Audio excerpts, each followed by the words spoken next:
adalah organisasi Nirbala yang mempertemukan para pemangku kepentingan dari 7 sektor industri kelapa sawit. Selanjutnya, FPO mempromosikan praktik produksi sawit berkelanjutan yang membantu negara-negara produsen minyak sawit mengurangi deforestasi, melestarikan keanekaragaman hayati dan menghormati penghidupan masyarakat pedesaan. RSPO berkomitmen untuk memastikan bahwa hutan perawan baru dan kawasan lain yang memiliki nilai konversi tinggi tidak dikorbankan untuk perkebunan kelapa sawit, bahwa praktik perkebunan terbaik yang dapat diterapkan, dan bahwa jutaan pekerja perkebunan dan skala kecil menjamin hak-hak dasar dan penghidupan petani, pekerja perkebunan, dan masyarakat.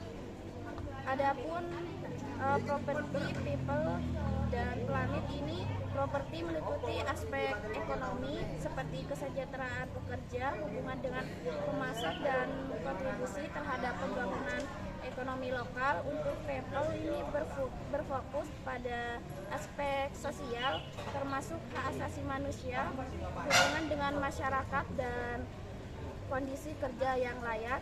Dan yang terakhir itu planet, mengacu pada aspek lingkungan seperti konservasi keanekaragaman hayati, pengelolaan lahan, dan emisi gas rumah kaca.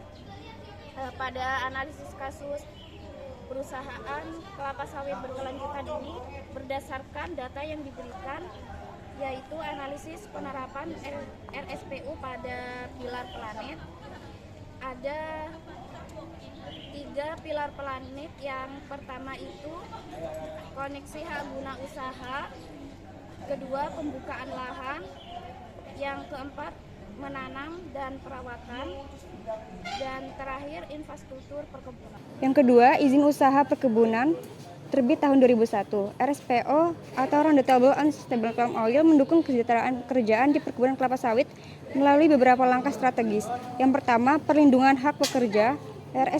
RSPO menetapkan standar yang melindungi hak-hak pekerja, termasuk larangan pekerja anak dan eksploitasi.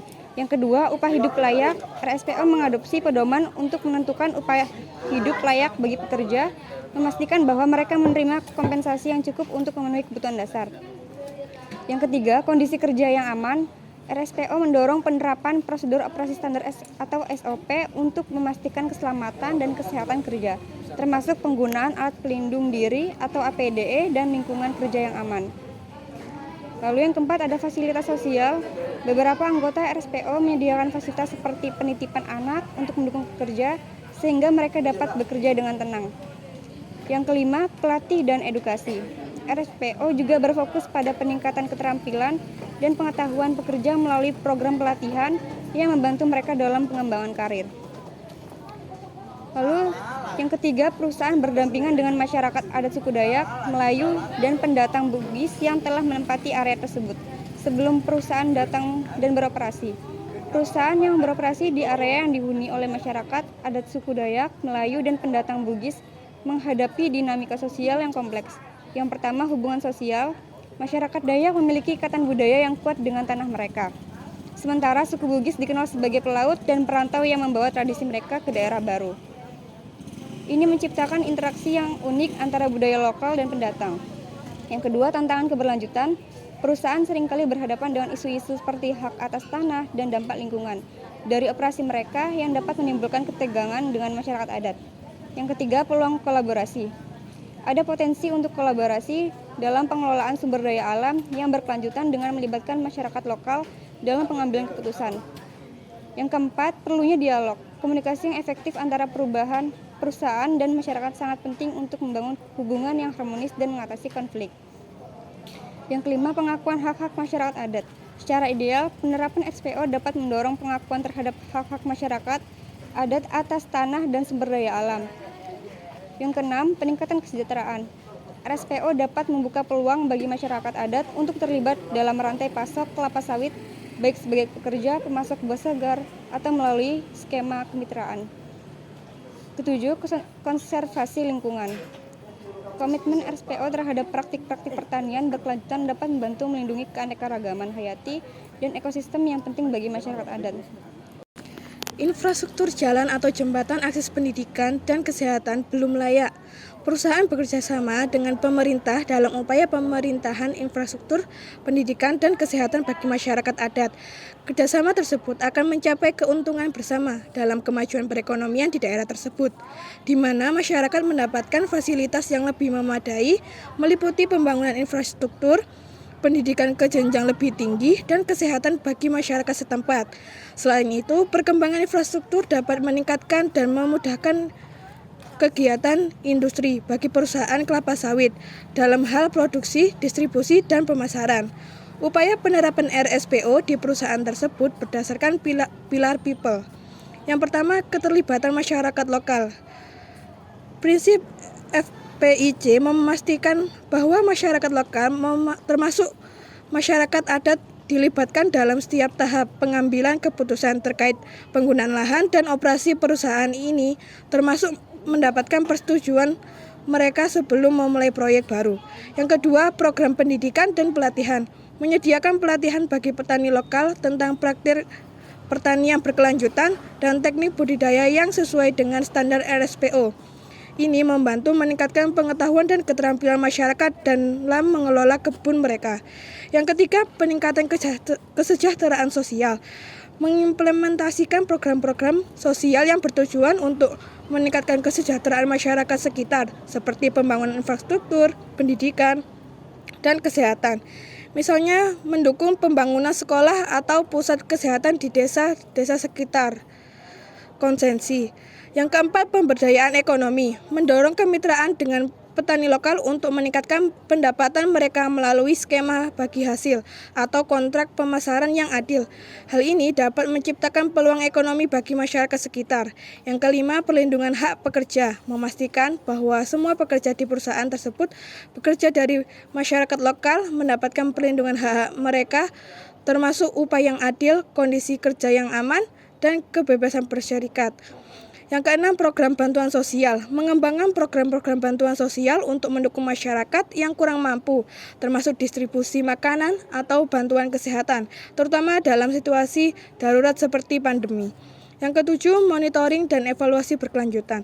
Melakukan monitoring dan evaluasi secara berkala terhadap dampak sosial dari kegiatan perusahaan terhadap masyarakat lokal untuk memastikan bahwa semua inisiatif berjalan dengan baik dan memberikan manfaat nyata bagi komunitas. Yang terakhir, membangun hubungan baik dengan masyarakat.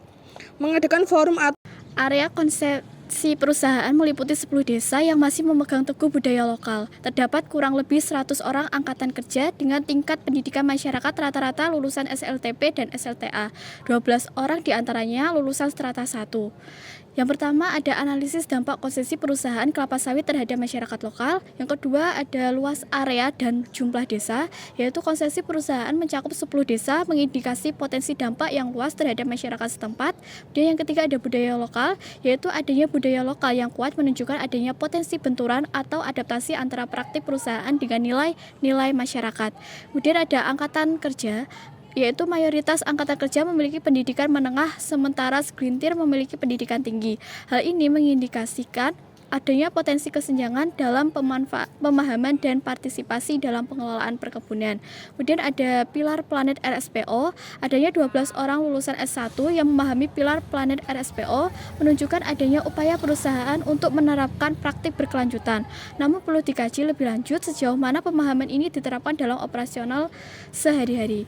Yang kelima yaitu di dalam area konsesi terdapat aliran Sungai Kapuas yang digunakan masyarakat untuk akses transportasi, sumber mata pencaharian, penyediaan kebutuhan protein hewani, pemanfaatan air untuk kebutuhan sehari-hari, dan simbol atau ritual adat istiadat lokal. Sungai Kapuas memiliki peran yang sangat penting bagi masyarakat sekitar, terutama dalam konteks prinsip planet dari RSPO. Prinsip ini menekankan pentingnya penjaga lingkungan dan keanekaragaman hayati dalam praktik perkebunan kelapa sawit. Berikut adalah penggunaan Sungai Kapuas dalam prinsip planet RSPO. Yang pertama ada konservasi keanekaragaman hayati. Sungai Kapuas mendukung berbagai ekonomi yang kaya akan keanekaragaman hayati. Melindungi sungai ini berarti juga melindungi flora dan fauna yang bergantung padanya. Yang kedua ada pengelolaan sumber daya air.